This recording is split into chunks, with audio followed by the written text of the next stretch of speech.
संत पृथ्वी पर हो ना हो, पर वो अच्छा कर कर दुनिया को प्रेरणा देकर कुछ अच्छा कार्य कर कर वो अमर हो गए। आज भी पूरा विश्व, पूरा देश संत श्री घासीदास बाबा जी की जयंती महोत्सव मनाता है।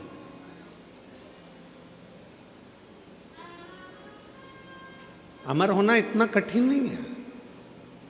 जरूरी नहीं कि हमारा शरीर अमर हो, हमारा शरीर रहे तो हम अमर माने जाएंगे।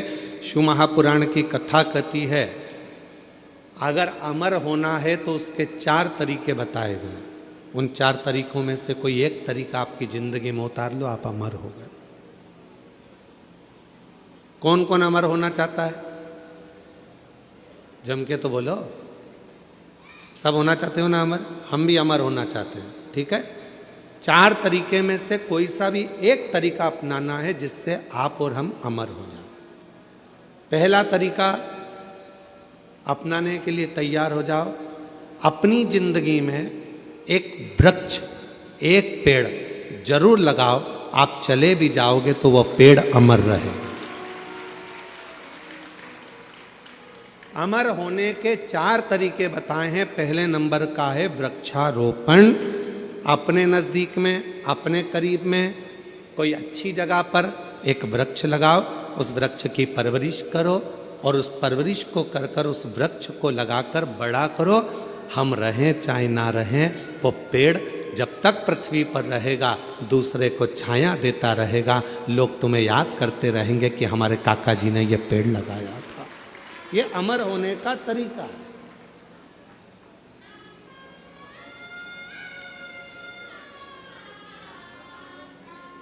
इसलिए अब की बार जो शिवरात्रि आ रही है फरवरी के महीने में, महाशिवरात्रि, उस शिवरात्रि का हमने नाम दिया है ग्रीन शिवरात्रि। ग्रीन शिवरात्रि का मतलब है कि अभी तक अपन ने शंकर जी को जल चढ़ाया, शिव जी की पूजन करी। इस वर्ष 2026 में महाशिवरात्रि के दिन सबको एक एक वृक्ष लगाना है, बेलपत्री का पौधा लगाना है, उसकी परवरिश करना है, उसको बड़ा करना है, जिससे आप और हम रहें चाहे ना रहें। पर वो बेलपत्री का वृक्ष जब बड़ा हो, उसकी पत्तियां टूटकर शिव जी को समर्पित हों और हमारी ये पृथ्वी पूरी हरी भरी हो और लोगों को ऑक्सीजन की ज़रूरत ना पड़े, वेंटिलेटर की ज़रूरत ना पड़े। हमारा पूरा देश फिर ग्रीन हो, हरा हो और हरा भरा। इसलिए अमर होने के 4 तरीके बताए। पहले नंबर पर है वृक्ष लगाओ और वृक्ष लगाने की प्रेरणा दो। दूसरे नंबर पर अमर होने का दूसरा साधन बताया। अमर होना चाहते हो तो दूसरा तरीका है अपने बच्चे को जैसे पढ़ाते हो वैसे ही कोई गरीब का बच्चा जिसको अच्छी एजुकेशन की ज़रूरत है और उसके पास पढ़ने का पैसा नहीं है, अपने पैसे से उस बच्चे को धीरे धीरे पढ़ाना चालू करो। जब वो किसी अच्छे ओहदे पर जाकर बैठ जाएगा, समझ लेना कि आप अमर हो गए, आपकी ज़िंदगी अमर हो गई, आप अमर हो गए।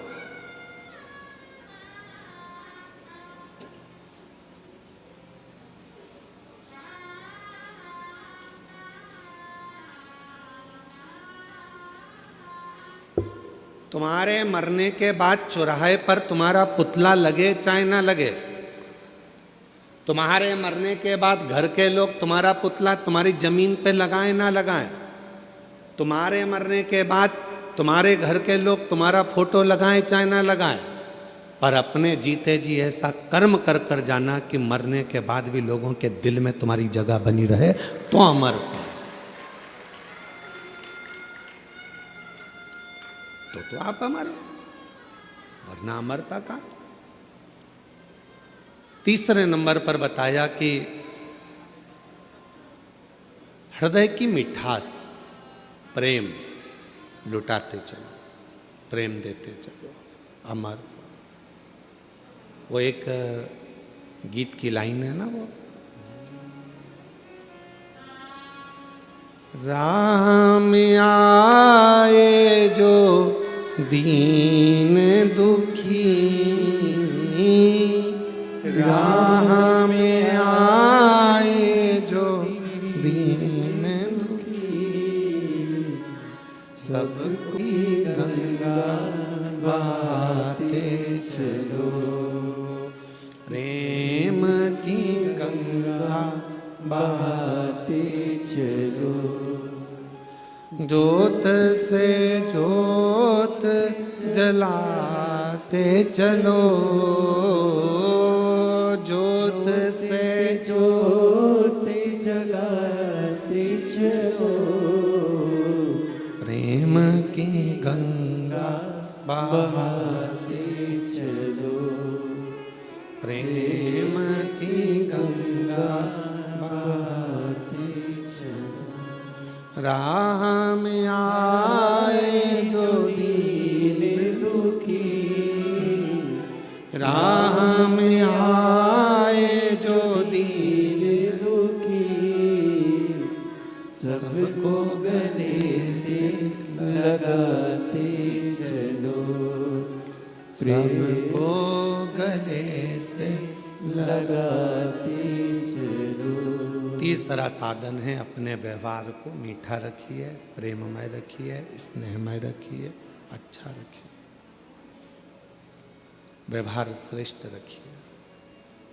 और चौथा साधन बताया अमर होने का चौथा साधन अपने बच्चों को अच्छा संस्कार देकर चलिए। जब वो बच्चे अपने संस्कारों में ढल जाएंगे तो समझ लेना कि आप अमर हो गए आपके बच्चों के संस्कार के रूप में। कौन कौन अमर होना चाहता है बोलो, हाथ उठाओ जल्दी से। होना चाहते हो अमर? 4 साधन में से कोई सा एक साधन ढूंढिएगा। या तो पेड़ लगाइए, या किसी बच्चे को शिक्षा अध्ययन कराइए, या अपने व्यवहार को सुधारिए, या अपने बच्चों को ऐसा संस्कारवान बना दो कि आप चले भी जाओ तो आपके बच्चे संस्कारित रहेंगे, तो आप अमर की अमर रहोगे। आपको कोई भूलेगा नहीं, लोग आपको याद करेंगे। इनके माता पिता भी संस्कारित थे तो बच्चा भी संस्कारित। इनके माता पिता में ये संस्कार था तो बच्चे में ये संस्कार। ये अमरता है, ये अमर हो गया, ये अमर। और करो प्रयास जीवन में अमर होने का। अमीर बनना सरल है पर अमर होना कठिन है। पर शिव महापुराण की कथा कहती है अमर होना भी सरल है। जिसने इन 4 में से कोई एक बात को अपनी जिंदगी में उतार